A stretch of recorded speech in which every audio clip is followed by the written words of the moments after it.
Good morning to all. तो आज का हमारा टॉपिक है एक समान विद्युत क्षेत्र में विद्युत द्विध्रुव को घुमाने में किया गया कार्य।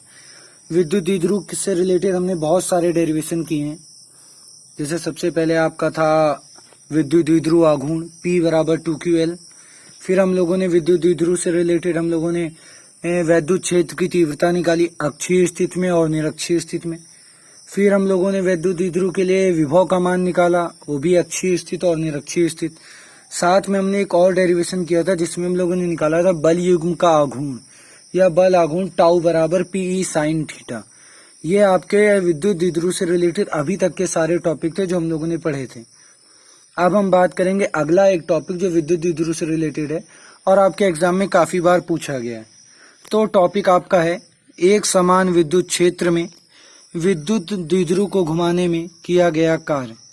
तो जब इस टॉपिक को हम लोग देखते हैं तो पहले हम सीधे फिगर पे चलते हैं और फिगर से ही पहले इसको क्लियर कर लेते हैं। जैसा आपके सामने एक फिगर शो हो रहा है, इसमें आपका वैद्युत क्षेत्र एक समान वैद्युत क्षेत्र है E, जिसकी डायरेक्शन आपको दिखाई दे रही होगी। डायरेक्शन आपकी यहाँ पे रिप्रेजेंट करी गई है। ये आपका वैद्युत क्षेत्र और इसकी डायरेक्शन है आपकी इस साइड में। तो ये वैद्युत क्षेत्र है। अब आपको ये पहले पढ़ाया जा चुका है कि वैद्युत क्षेत्र जो है उसकी डायरेक्शन जो होती है धन आवेश से दूर की ओर और ऋण आवेश की तरफ होती है। तो दिशा आप जैसे देख पा रहे हैं उस तरफ है, इसीलिए इस पार हमने रिप्रेजेंट कर दिया है सिर्फ धन आवेश समझने के लिए। बाकी कोई जरूरी नहीं है कि हम लोग इस तरह ये धन आवेश को यहाँ पे शो करें। चलिए अब आगे इसमें देख लेते हैं जो आपका पॉइंट है। एक हमने वैद्युत द्विध्रुव रख दिया है सेंटर पे। वैद्युत द्विध्रुव जो हमने सेंटर पे रखा है उसको देखिए, यहाँ पर है आपका -Q आवेश और यहाँ पर है आपका +Q आवेश और ये आपका सेंटर है। ये आपका वैद्युत क्षेत्र के साथ में एंगल बना रहा है थीटा। अब इस फिगर को थोड़ा सा समझते हैं। ये जो -Q आवेश है और इधर आपका ये प्लस आवेश है, तो माइनस आवेश प्लस आवेश एक दूसरे को आकर्षित करेंगे और ये इस पर एक फोर्स लगेगा जो लगेगा आपका इस तरफ इस डायरेक्शन में जो यहाँ पर आपका शो किया गया है। साथ ही में आपका जो दूसरा है +Q आवेश, यहाँ पर देखिए +Q आवेश और इस पार आपका ये है आपका प्लस आवेश। दोनों आवेश सेम है।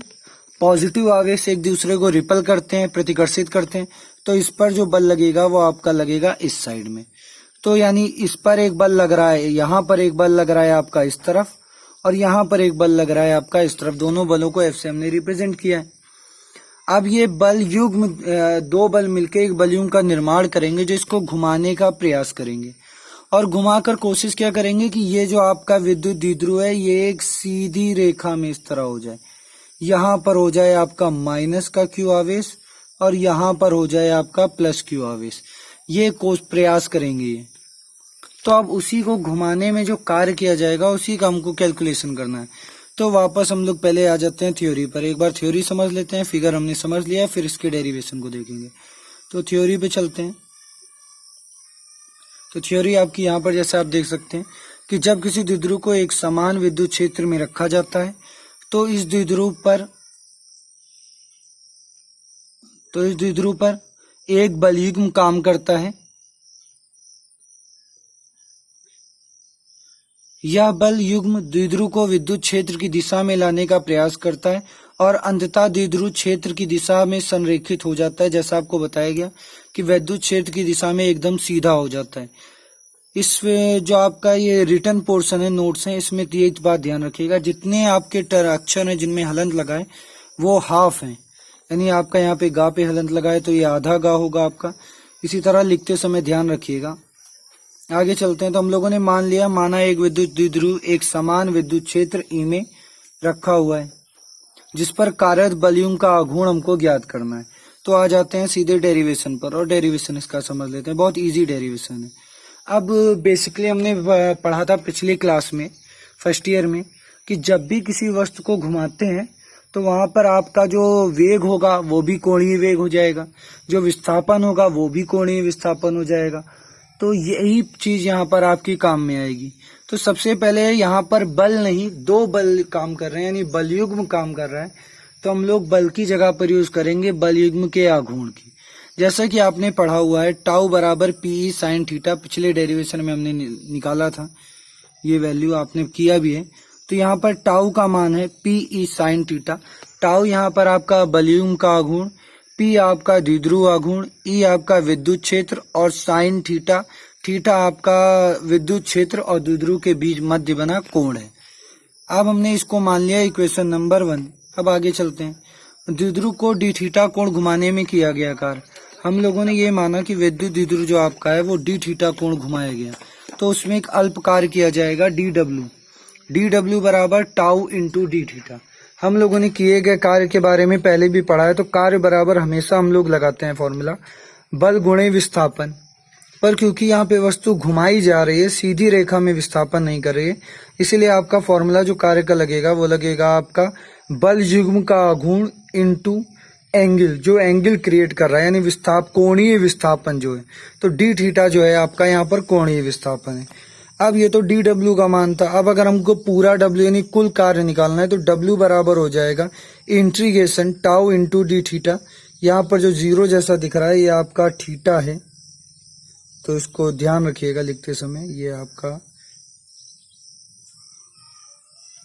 डी थीटा है।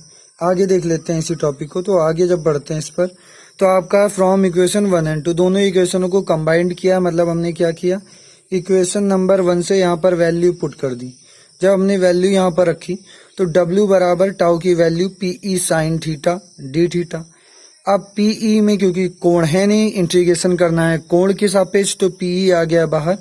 बचा आपका इंटीग्रेशन थीटा 1 से theta 2 angle sine theta D theta.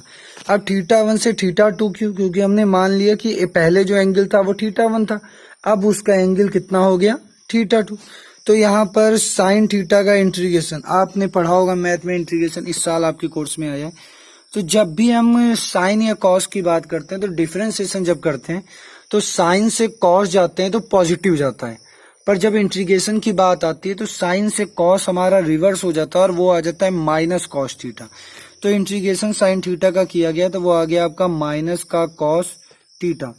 जब इंटीग्रेशन आपका आ गया माइनस का कॉस थीटा यहाँ पर, और लिमिट हमारी कहाँ से कहाँ तक है, थीटा 1 से थीटा 2। अब पहले हम अपर लिमिट रखेंगे, फिर रखेंगे लोअर लिमिट। अपर लिमिट रखी तो माइनस कॉस थीटा 2। अब बीच में साइन आता है आपका माइनस का, क्योंकि यहाँ पर साथ में माइनस है इसलिए माइनस माइनस हो गया प्लस। यहाँ पर हो गया आपका कॉस थीटा 1, क्योंकि कॉस थीटा 1 पॉजिटिव है इसलिए हम कॉस थीटा 1 को रख लेते हैं पहले। तो W बराबर हो गया P E bracket cos theta 1 minus cos theta 2। अब साम्य स्थिति की बात कर लेते हैं। ऐसी कंडीशन जब वो एकदम सीधी रेखा में संरेखित हो जाए उसको कहा जाएगा साम्य स्थिति। जब विद्युत क्षेत्र और द्विध्रुव दोनों एक दूसरे के संरेखित हो जाएं, उस सिचुएशन को कहा जाता है आपका साम्य स्थिति। साम्य स्थिति की बात करें तो W बराबर आपका हो जाएगा PE। अब थीटा 1 का मान हो गया 0, थीटा 2 का मान हो गया आपका थीटा, तो वैल्यू हमने रख दी cos 0 minus cos theta. cos 0 का मान जैसे आप जानते हैं 1 होता है, तो W बराबर हो गया PE 1 माइनस कॉस थीटा। और यही आपका फाइनल डेरिवेशन है, ये वैल्यू आपकी